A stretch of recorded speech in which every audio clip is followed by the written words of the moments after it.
Hello dear students. तो अपन अब इस नेक्स्ट क्लास में पॉलीमर्स को अपन ने जहाँ पे लास्ट क्लास में जहाँ तक कंप्लीट किया था वहाँ से आगे अपन स्टार्ट करेंगे। मैंने लास्ट क्लास में आपको बताए थे कि अब अपना जो नया टॉपिक होगा वो होगा synthetic polymers. Synthetic polymers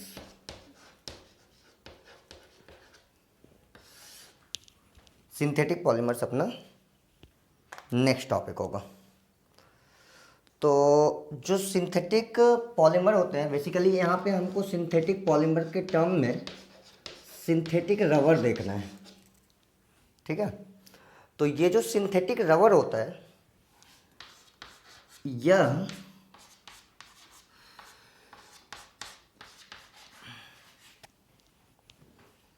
chloroprene chloroprene से बना होता है ना।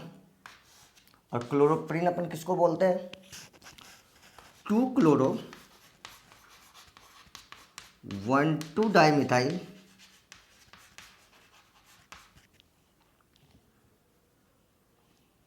सॉरी 2 क्लोरो 1,2 ब्यूटाडाइन ये होता है। इसका जब हम लोग पॉलीमराइजेशन कराते हैं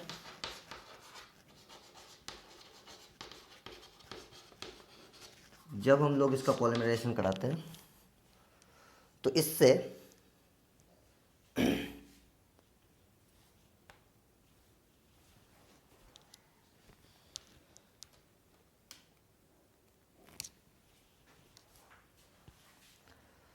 तो इसके पॉलीमराइजेशन से बनता है सिंथेटिक रबर, या आप कह सकते हैं पॉली क्लोरोप्रीन। इसको अपन बोलते हैं सिंथेटिक रबर, ठीक है। इस प्रकार से सिंथेटिक रबर बनाए जाते हैं। अगर इसके रिपीटिंग यूनिट को हम लोग देखेंगे, रिपीटिंग यूनिट को, तो उसको लिखा जाता है CH2 CCl double bond CH CH2 whole N। इसका N मॉलिक्यूल लेते हैं और उसका 1 मॉलिक्यूल बनता है। तो इस तरीके से तैयार होता है सिंथेटिक रबर, है ना। अब अपन बात करेंगे सिंथेटिक रबर के बाद बूना एन का, है ना। या सिंथेटिक रबर का एग्जांपल मान सकते हैं अपन बूना एन को। बूना एन जो होता है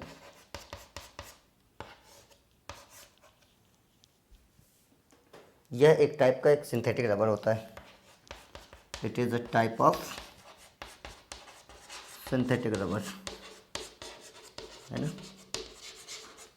ये सिंथेटिक रबर होता है। कहता है जो बूना एन है वह 1,3, अभी आपको पता चलेगा जो बूना एन होता है उसमें उसका जो नोमेनक्लेचर बूना एन किया गया वो किस तरीके से किया गया है ना। तो सबसे पहले अपन बात करें जो बूना एन है उसका जो मोनोमर होता है, monomers of buna N,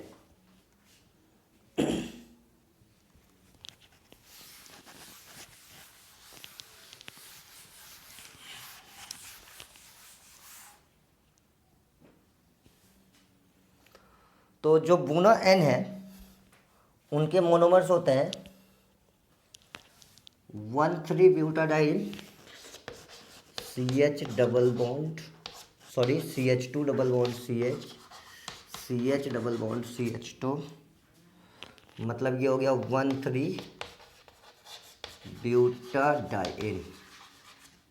and इसका N मॉलिक्यूल लेते हैं और साथ में अपन एन मॉलिक्यूल लेते हैं एक्रोनाइट्राइल का, CH2 डबल बॉन्ड CH इसके एन मॉलिक्यूल लेते हैं।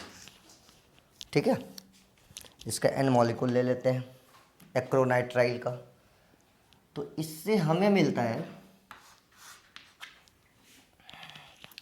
CH2 CH double bond CH2 CH2 CHCN इसका होल एन, है ना। तो इसको अपन बोलते हैं बुना एन, बुना एन बोलते हैं इसको, है ना। या इसको हम लोग सिंथेटिक रबर बोलते हैं।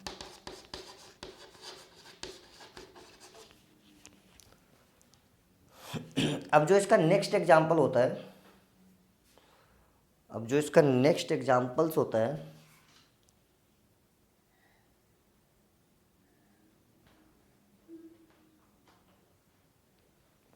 इसका जो नेक्स्ट एग्जाम्पल होता है वो ये हो गया आपका बूना एन। नेक्स्ट एग्जाम्पल होता है बूना एस, है ना। बूना एस जो बना होता है वह 1,3-ब्यूटाडाइन और इसके साथ में अपन रिएक्शन कराते हैं CH double bond CH2 double bond CH PH। तो ये होता है स्टाइरीन, है ना, ये होता है स्टाइरीन, है ना। यहाँ पे जो एक्रोनाइट्राइल होता है वहाँ से एन लाते हैं अपन। एक्रोनाइट्राइल जो इसका दूसरा टाइप है, दिस इज एक्रोनाइट्राइल, यहाँ से अपन ये एन लाते हैं, है ना। और जो अपन BU लाते हैं 1,3-ब्यूटाडाइन से। बूना एस में भी अपन BU लाते हैं 1,3-ब्यूटाडाइन से और एस लाते हैं अपन स्टाइरीन से। तो इसी तरीके से जो इसका पॉलीमर बनता है, जो इसके पॉलीमर बनते हैं उसको हम लोग बोलते हैं बूना एस। ठीक है, तो इस तरीके से अपन बूना एस बनाते हैं, है ना। अब अपन बात करेंगे, इसके बाद अपन बात करेंगे पॉलीएमाइड का। ठीक है, तो जो पॉलीएमाइड होता है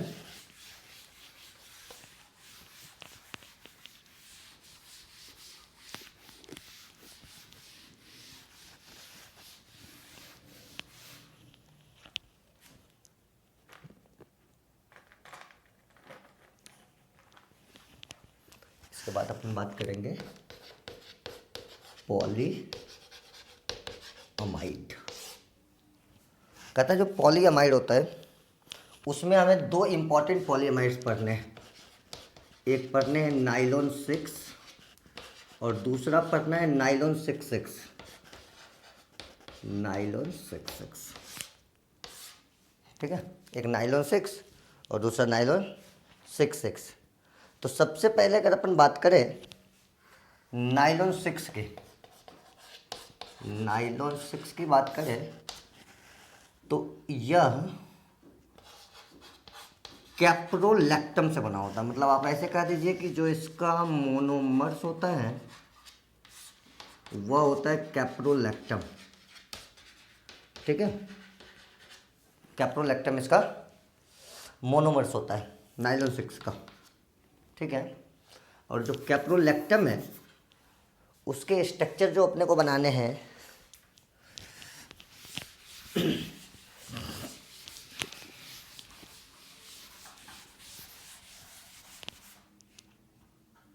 कैप्रोलैक्टम का जो स्ट्रक्चर बनता है ना, CON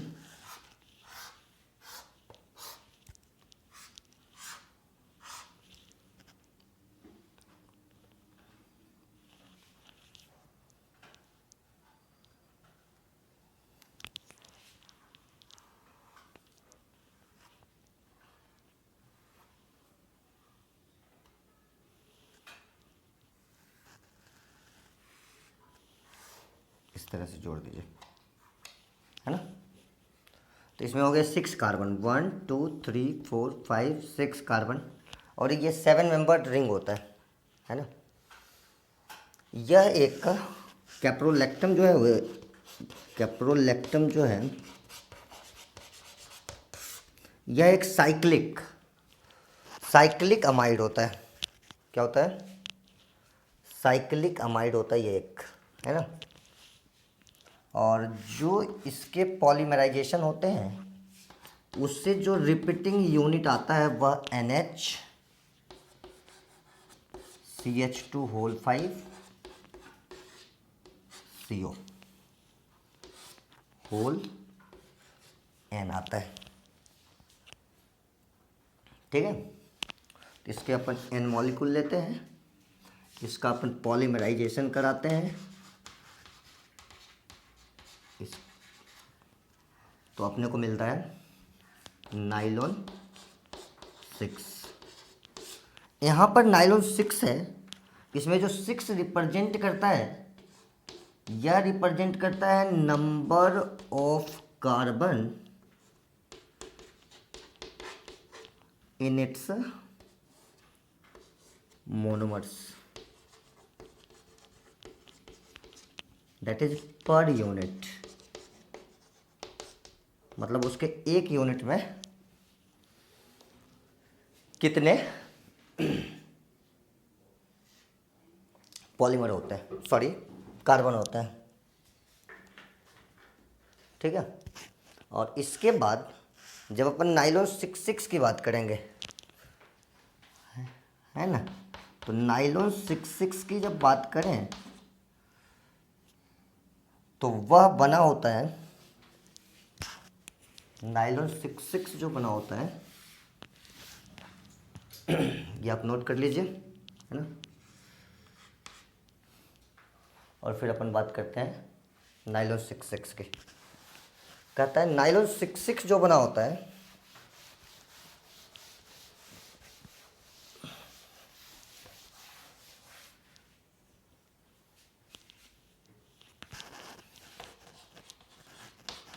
नाइलॉन 6 जो बना होता है CO OH CH2 whole 4 CO OH, यह हो गया आपका एडिपिक एसिड, ठीक है। तो adipic acid plus NH2 CH2 whole 6 NH2, ये हो गया आपका हेक्सामिथिलीन डायमीन, हेक्सामिथिलीन डायमीन। तो देखिए इसके जो मोनोमर्स हैं वो अलग अलग है ना। तो ये हो गया आपके कोपॉलीमर्स। और अभी इसके बनने में स्मॉल मॉलिक्यूल यहाँ से निकलेंगे, जिसके कारण हम लोग इसको बोलते हैं कंडेंसेशन पॉलीमर्स। तो यहाँ पर जो इसका रिपीटिंग यूनिट लिखा जाएगा वह CO CH2 whole 4 CO NH CH2 whole 6 NH2, NH कर लीजिए क्योंकि एक H2O के फॉर्म में निकलेगा, होल N प्लस NH2, इस तरीके से निकल जाता है। और इसको हम लोग बोलते हैं नाइलॉन 6। अब देखिए यहाँ पे 6 और 6, नाइलॉन 6 में 6 एक बार होता है, लेकिन नाइलॉन 6 में 6 दो बार होते हैं। इसका क्या मतलब है? इसका मतलब है कि जो 6 कार्बन प्रेजेंट है वो एक तरह के मोनोमर में, और जो 6 कार्बन प्रेजेंट है वो एक दूसरे तरह के मोनोमर में। मतलब ये 6 जो है ये अपने को बताता है it has a two different type of different type of monomers. It has two different type of monomers, है ना। तो इस तरीके से हम लोग नायलॉन 6 और नायलॉन 6 की बातें हो गई। ये हो गया अपने लिए पॉलीअमाइड्स। अब इसी तरीके से अपन देखते हैं पॉलीइस्टर्स, है ना।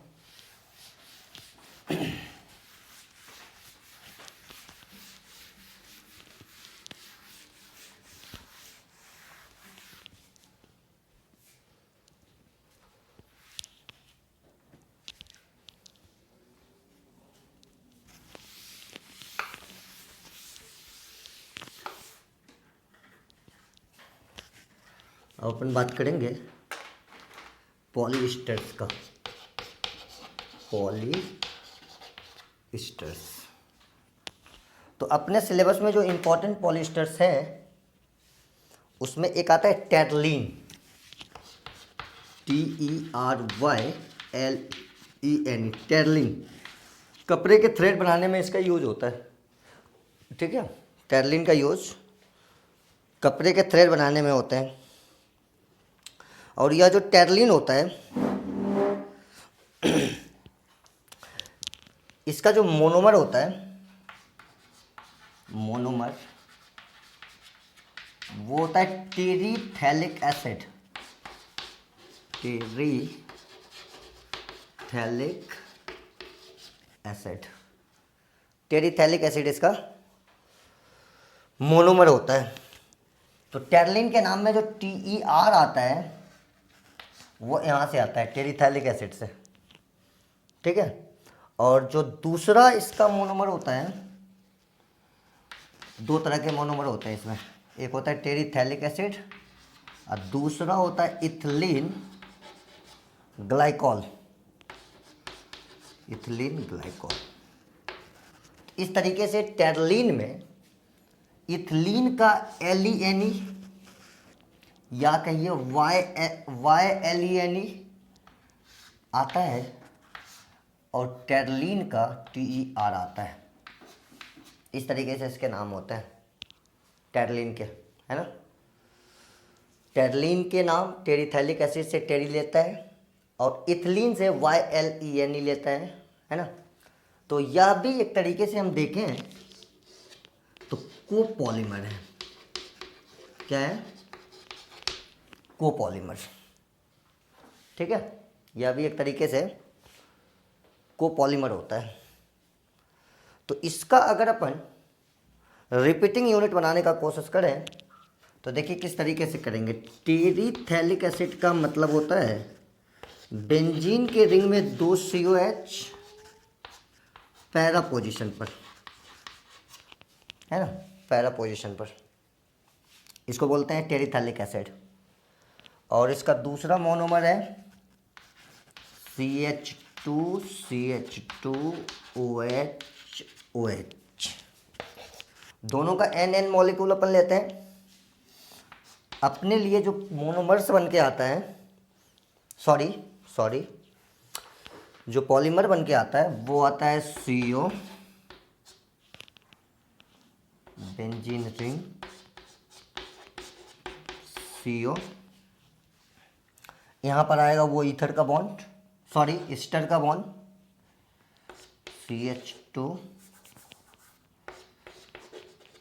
CH2 और O, है ना। तो ये होता है होल एंड,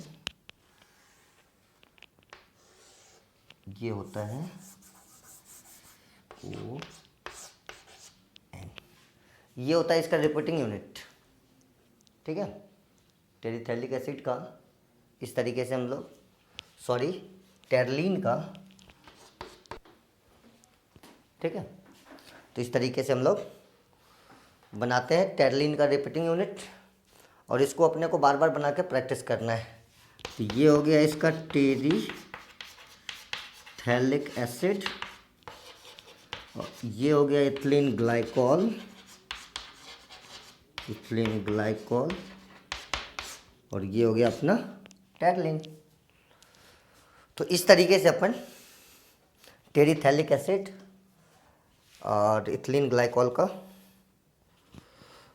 जो ईस्टर बनता है, पॉलिएस्टर टेरलिन, उसको अपन लिखते हैं।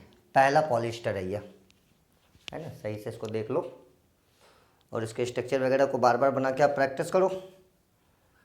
तो अब हम लोग बात करेंगे दूसरा जो पॉलिएस्टर होता है,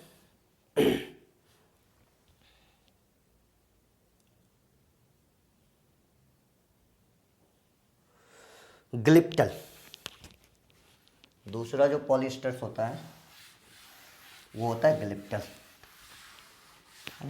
देखिए आपको ग्लिप्टल बना के बताता हूँ मैं। देखो जैसे ये टेरलिन हो गया, ग्लिप्टल हो गया, नाइलॉन 66 हो गया, नाइलॉन 6 हो गया, बूना एन हो गया, बूना एस हो गया, इन सब के मोनोमर्स के लिस्ट बना के अपने को याद कर लेना है। और ये बहुत इंपॉर्टेंट है क्योंकि इसके जो मोनोमर के नाम होंगे या जो इनका रिपीटिंग यूनिट होगा ये अपन सिंपली सोच नहीं पाएंगे। तो इसलिए अब हम लोग चलते हैं ग्लिप्टल के पास। ग्लिप्टल के लिए, ग्लिप्टल भी इंपॉर्टेंट है। देखिए इन सब के नामों में कहीं भी पॉली का यूज नहीं हुआ है। सेकेंड पॉलिएस्टर होता है ग्लिप्टल। और ग्लिप्टल का जो मोनोमर होता है, ग्लिप्टल के लिए मोनोमर्स जो होते हैं वह होता है एक तो थैलिक एसिड, थैलिक एसिड, और दूसरा होता है इथिलीन ग्लाइकॉल, इथिलीन ग्लाइकॉल। तो सेम तरीके से हम लोग इसका रिपीटिंग यूनिट बनाएंगे। इसमें जो डिफरेंस आएगा वो सिर्फ आएगा जो मोनोमर थैलिक एसिड है। अब इसमें जो COH का पोजीशन है, COH का, वह अब ऑर्थो पे आ जाएगा। उसमें पैरा पर होता है और इसमें ऑर्थो पर होता है। तो अब हम लोग थैलिक एसिड का N मॉलिक्यूल और इथिलीन ग्लाइकॉल का N मॉलिक्यूल लेते हैं और इसके पॉलीमराइजेशन से बनता है ग्लिप्टल। इसको हम लोग इस तरीके से दिखाएंगे, COO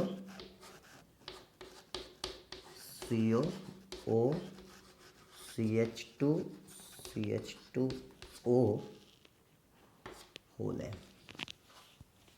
ठीक है, ये इसका रिपीटिंग यूनिट होगा, साथ में NH2O निकलेगा। और थोड़ा ध्यान दीजिएगा, यह NH2O अभी जो हमने लास्ट में बनाया था टेरलिन, उसमें भी निकलता है, तो आप अटैच कर लीजिएगा उसको भी। तो ये बन गया आपका ग्लिप्टल। देखिएगा ग्लिप्टल पुराने एग्जाम में पूछे हुए, ग्लिप्टल का रिपीटिंग यूनिट पूछता है और इसका मोनोमर पूछता है ना। तो इस तरीके से हमने एक पॉलिएस्टर्स की बात करी। अब हम लोग नेक्स्ट पॉलीमर में देखेंगे melamine formaldehyde resin. Melamine formaldehyde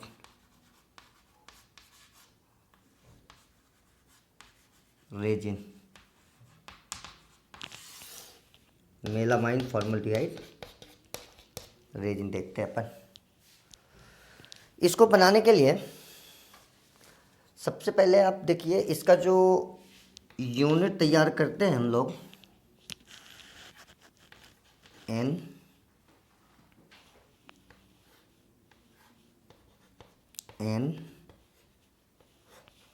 इस तरीके से अल्टरनेट नाइट्रोजन और कार्बन का एक रिंग तैयार करते हैं, है ना।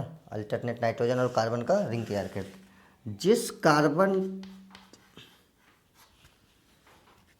जिस कार्बन पर जो कार्बन नाइट्रोजन के जगह पर अल्टरनेट पे आता है उस पर हम लोग NH2 लगा देंगे बाहर से,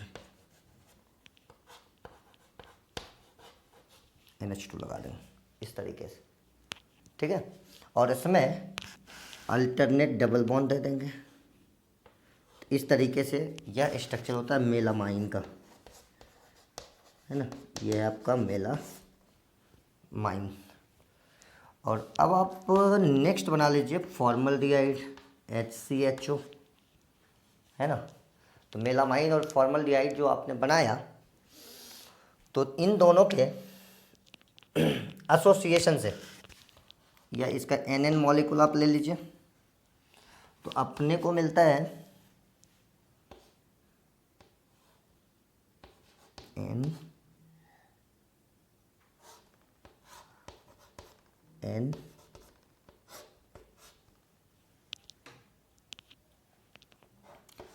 NHCH2 NHCH2 NHCH2 और ये अल्टरनेट पाई बॉन्ड और इसका होल एन, इसका होल एन, है ना। ये बन गया आपका मेलामीन फॉर्मल्डिहाइड रेजिन, है ना। सही से इसको देखिए, नोट कीजिए इन सबको, है ना। और ये सब आपको बार बार बना के देखने होंगे। अगर आप इसकी प्रैक्टिस नहीं करोगे तो ये एग्ज़ाम में आपको याद नहीं आने हैं। याद ये तब आएंगे जब आप इसका प्रैक्टिस बार बार करोगे, है ना। अब हम नेक्स्ट पॉलीमर देखते हैं टेफ्लॉन, है ना। और टेफ्लॉन देखते हैं अपन।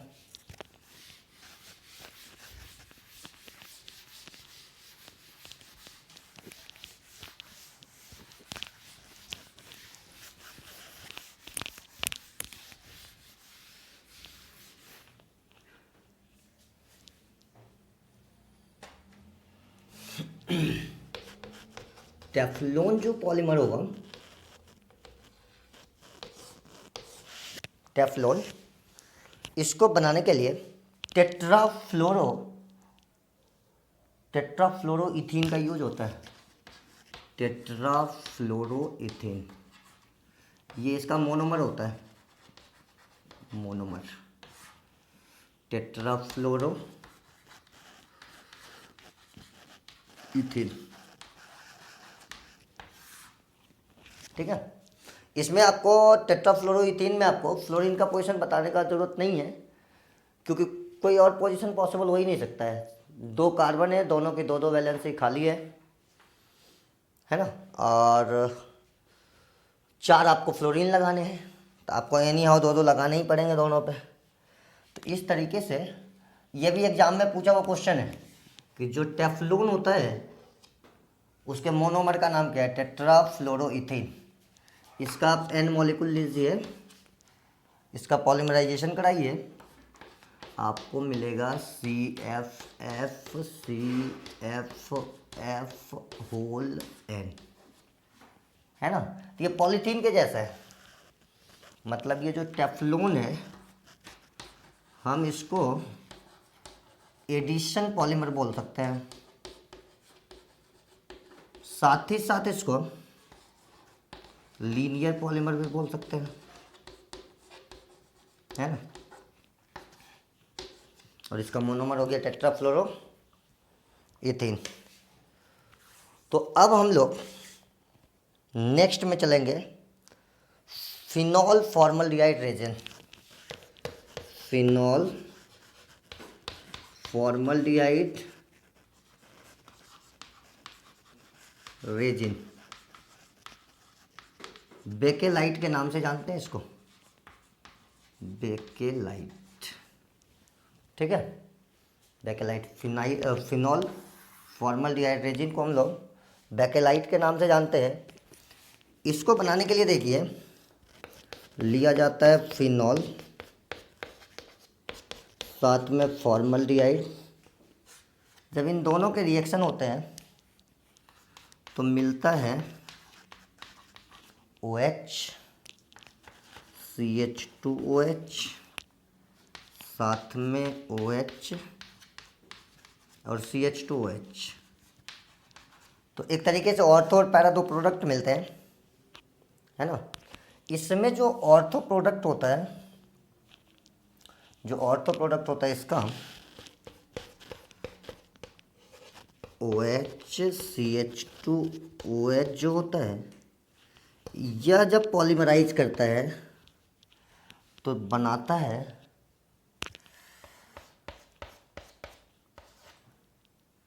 OH CH2,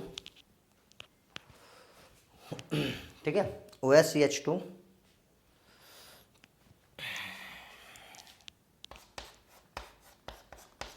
OH CH2, है ना। इधर भी इसका ओपन कर दीजिए, होल है। यह लीनियर चेन बनता है एक, ठीक है, एक लीनियर चेन बनता है। और इसमें थोड़ा सा और अपने को समझना है, आप क्या फ्लो नोट कर लीजिए, है ना। और अब अपन थोड़ा सा इसमें और आगे बढ़ाएंगे इसको।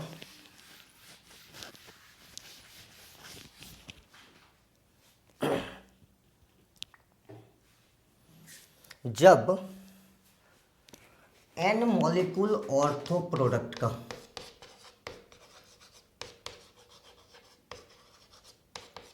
n मॉलिक्यूल पैरा प्रोडक्ट के साथ एसोसिएट होता है, तो वहाँ से क्रॉस लिंकिंग स्टार्ट होती है और यहीं से बेकेलाइट बन के मिलता है अपने को, है ना। ये बेकेलाइट होता है। तो इसके जो रिपीटिंग यूनिट होते हैं उसको हम लोग इस तरीके से बताएंगे। इसका जो बेकेलाइट का जो रिपीटिंग यूनिट होता है उसको बताने के लिए हम लोग OH CH2 OH CH2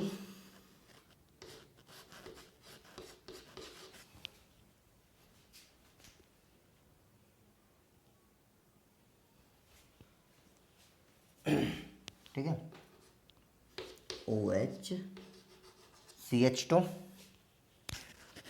इधर आ जाएगा CH2,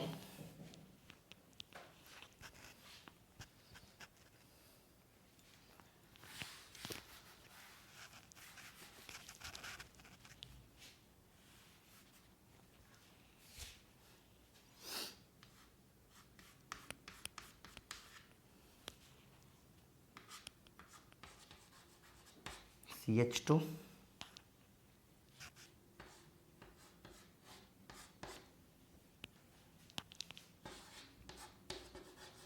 CH2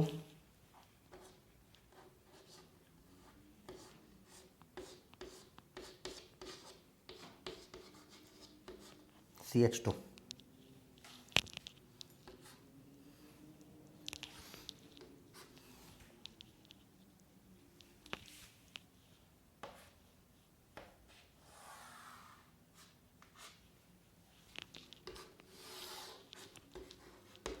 इस तरीके से हम लोग बनाते हैं बेकेलाइट का रिपीटिंग यूनिट, ठीक है। तो देख लीजिए बेकेलाइट किस तरीके से बनाया जाता है। सबसे पहले आपने देखा कि फिनॉल फॉर्मल्डिहाइड के रिएक्शन से ऑर्थो और पैरा दो प्रोडक्ट बनाए गए।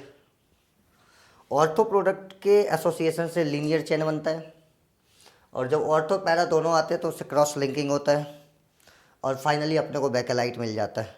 मतलब ये लीनियर चेन बनने के बाद जब उसमें इंट्रोड्यूस होता है पैरा प्रोडक्ट तो वह जगह जगह पे क्रॉस लिंकिंग स्टार्ट करता है ना। तो इस तरीके से हम लोग बेकेलाइट को क्या कह सकते हैं, इस तरीके से हम बेकेलाइट को क्या कह सकते हैं बताइए, क्रॉस लिंक पॉलीमर। इस तरीके से हम लोग बेकेलाइट को कह सकते हैं,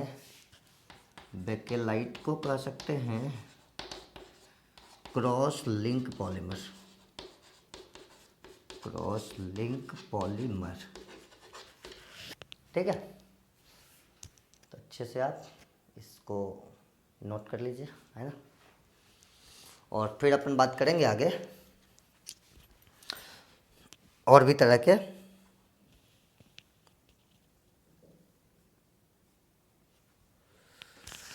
पॉलीमर की। एक यहाँ पे पॉइंट और आप नोट कर सकते हैं, और वो पॉइंट यह है कि जो रेजिन्स होते हैं वो जनरली क्रॉस लिंक पॉलीमर्स ही होते हैं। Resins are generally cross link polymers, है ना, ये पॉइंट आप नोट कर लीजिए। Resins are generally cross link polymers, है ना। तो इस तरीके से आपको सारे जो पॉलीमर्स थे वो आपको बताए गए। अब अपन लास्ट में बात कर लेंगे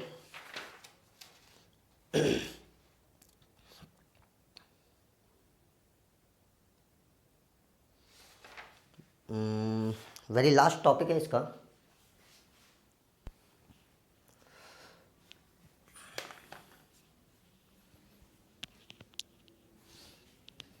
biodegradable polymer and non biodegradable polymers, and biodegradable polymers and non biodegradable polymers.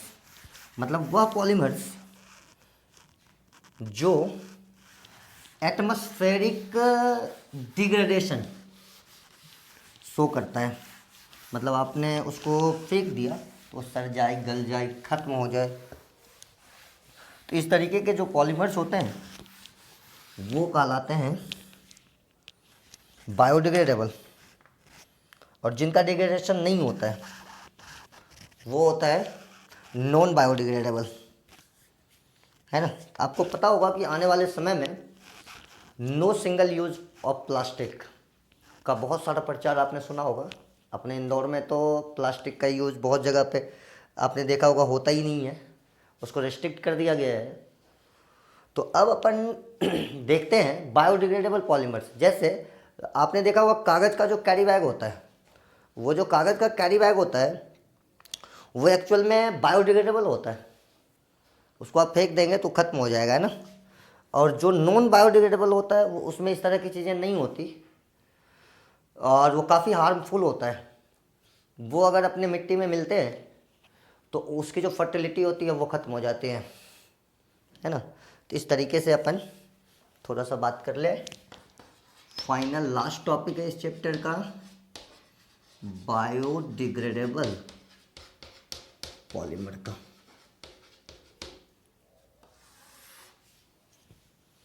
कहता है जो बायोडिग्रेडेबल पॉलीमर्स होता है उसका एक बेस्ट एग्जांपल होता है PHBV, है ना, PHBV।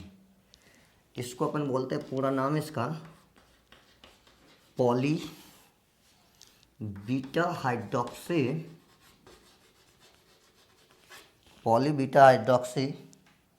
ब्यूटरेट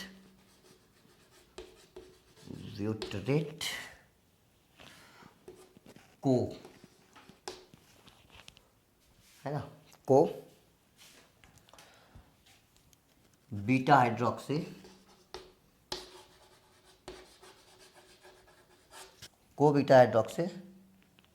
वैलरेट।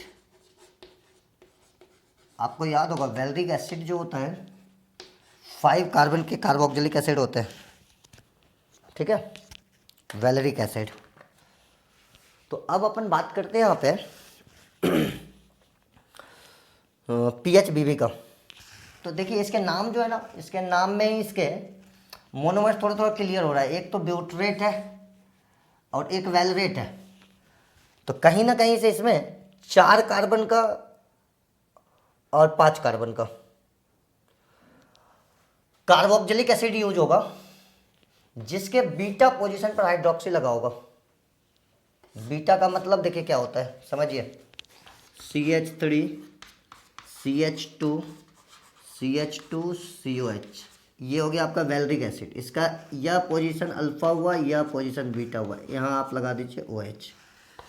तो ये आपका हो गया बीटा हाइड्रोक्सी ब्यूटरेट, ठीक है। ये हो गया आपका बीटा हाइड्रोक्सी ब्यूटरेट।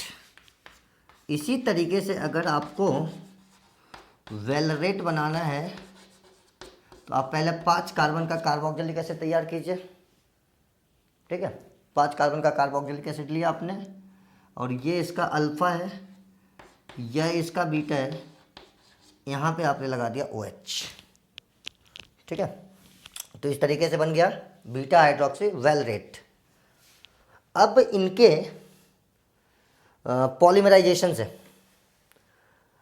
आप ध्यान दीजिए, एक के पास कार्बोक्सिलिक एसिड है और दूसरे के पास, मतलब कार्बोक्सिलिक एसिड और अल्कोहल दोनों है। इसमें एक्चुअल में क्या होता है, ईस्टर बॉन्ड बनता है, मतलब एक का कार्बोक्सिलिक एसिड दूसरे के अल्कोहल के साथ रिएक्ट करता है और यहाँ से बनता है PHBB। तो इसका हम लोग जो रिपीटिंग यूनिट लिखेंगे, देखिए इस तरीके से लिखेंगे। फिर मैं बोल रहा हूँ आप इसको थोड़ा सा प्रैक्टिस कीजिएगा, नहीं तो ये आपके ध्यान में नहीं रहेगा। उस समय जिस समय आपसे ये क्वेश्चन पूछा जाएगा उस समय आप कोई मैकेनिज्म वगैरह बना नहीं सकते, आपके पास इतने समय नहीं होते बच्चों कभी भी। तो इसलिए आप थोड़े से प्रैक्टिस में रहें, अपना समय भी बचाएं और निगेटिव नंबर से भी बचें। तो इस तरीके से CO बोलेंगे, ये आपका PHBB हो गया, है ना। तो एक तरीके से पॉलिस्टर है ये, है ना। और इसके बनने में निश्चित रूप से NH2O निकला होगा, निश्चित रूप से इसके बनने में NH2O निकला होगा। तो हम इसको कंडेंसेशन पॉलीमर्स बोल सकते हैं, है ना। और इसके सबसे लास्ट में आता है नाइलन 2 और नाइलन 6, नाइलन 2 और नाइलन 6, है ना। तो जो नाइलन 2 और नाइलन 6 होता है, नाइलन 2 और नाइलन 6, जो नाइलन 2 और नाइलन 6 होता है, ठीक है, तो ये बने होते हैं बेसिकली, यह नाइलन 2 और नाइलन 6 एक कोपॉलीमर होता है और पॉलीएमाइड होता है ये, है ना। तो इसके जो मोनोमर्स होते हैं उसमें एक तो होता है ग्लाइसिन, ग्लाइसिन, इसके मोनोमर्स होते हैं ग्लाइसिन,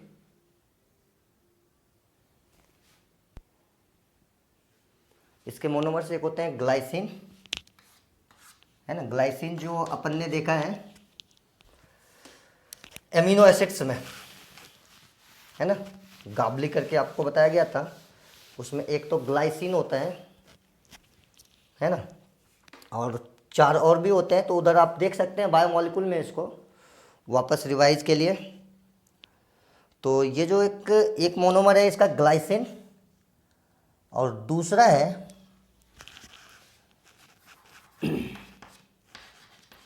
एमिनो कैप्रोइक एसिड।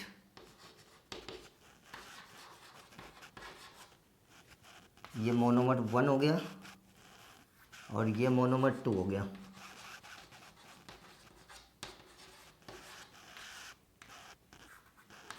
तो इन दोनों से ये बनते हैं नाइलॉन 2 और नाइलॉन 6,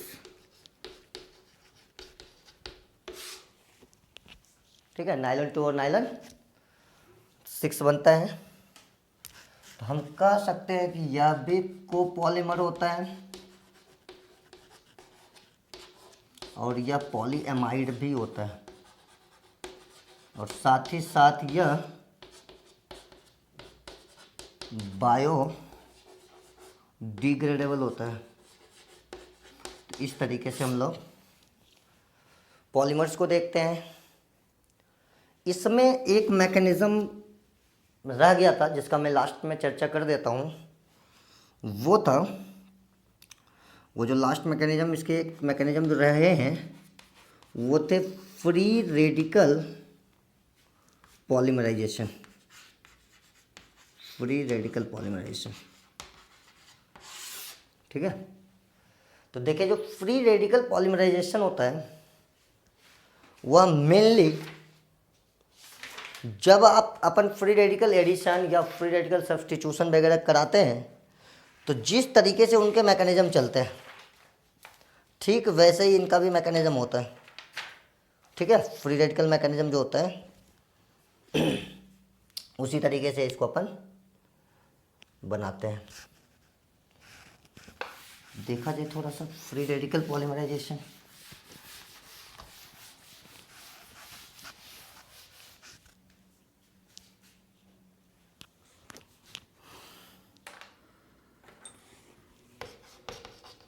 फ्री रेडिकल पॉलीमराइजेशन,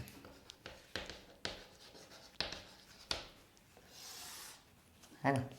देखिए इसको आप पॉलीथीन में ऑब्जर्व कर सकते हैं, है ना। पॉलीथीन इसका एक एग्जांपल होता है।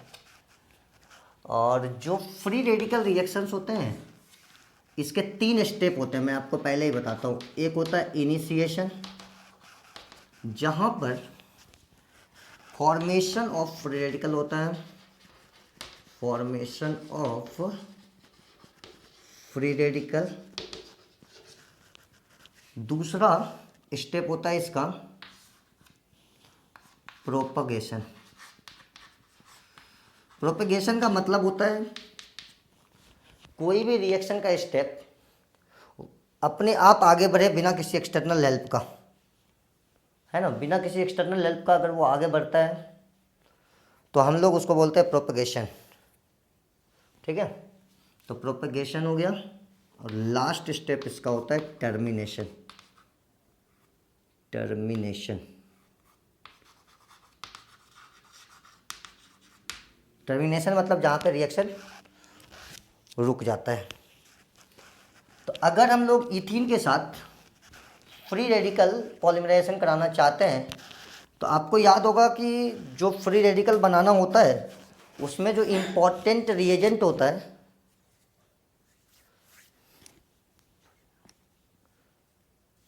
इसमें जो इम्पोर्टेंट रिएजेंट होता है वह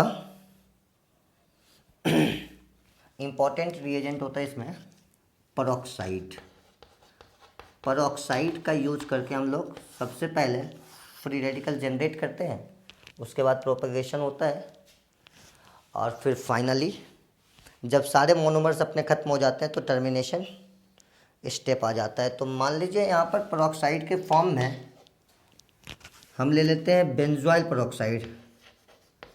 बेंजोइल परऑक्साइड C6H5COOO C6H5। तो देखिए जैसे ही आप इसको हीट करेंगे यहाँ पर होगा होमोलाइसिस और वहाँ से अपने को मिलेगा बेंजोइल फ्री रेडिकल।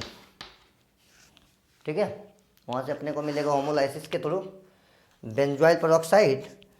और जो बेंजोइल परऑक्साइड है उसका होगा डीकार्बोक्सिलेशन। देखिए डीकार्बोक्सिलेशन के लिए यह बॉन्ड जो है ब्रेक होके अपना इलेक्ट्रॉन कार्बन को दे देगा और ये इस कार्बन को देगा। तो इस कार्बन का फ्री इलेक्ट्रॉन, इस कार्बन का फ्री इलेक्ट्रॉन और इस ऑक्सीजन का फ्री इलेक्ट्रॉन दोनों मिलकर डबल बॉन्ड बनाएगा। एक डबल बॉन्ड पहले से है तो इस तरीके से CO2 का फॉर्मेशन हो जाएगा और अपने पास आ जाएगा phenyl free radical. Phenyl free radical. अब जो यह फिनाइल फ्री रेडिकल है यह अटैक करेगा CH2 पर। तो जो इसके पाई बॉन्ड होंगे वो होमोलाइटिक फ्यूजन के थ्रू ब्रेक होंगे, मतलब इनकी होमोलाइसिस होगी। और अब यह अटैच हो जाएगा C6H5 CH2 फ्री रेडिकल, है ना। अब ये वापस फिर से नए इथीन पर अटैक करेंगे और इस तरीके से ये ग्रो करते चले जाएंगे। तो यह अपना हो गया इनिशिएशन। अब ये हो गया प्रोपगेशन। अब इस तरीके से यह बढ़ता हुआ चला जाएगा, है ना। फाइनली जो टर्मिनेशन होता है उसमें देखा यह गया है कि टर्मिनेशन के टाइम पे साइड रिएक्शन हो जाता है ना। जब टर्मिनेशन कराते हैं अपन तो साइड रिएक्शन होता है, और साइड रिएक्शन देखिए क्या होगा कि जो यह फ्री रेडिकल बना C6H5, इसका मेन रोल क्या था, नए इथीन पर अटैक करना। लेकिन मान लीजिए इसका 2 मॉलिक्यूल एसोसिएट हो जाए, तो ये हो गया साइड रिएक्शन, है ना। टर्मिनेशन का एक कॉज होता है साइड रिएक्शन, और इसका दूसरा कॉज होता है सभी रिएक्टेंट का लॉस हो जाना। तो अब यहाँ से बनकर मिलेगा अपने को एक side product C6H5 CH2 CH2 CH2 CH2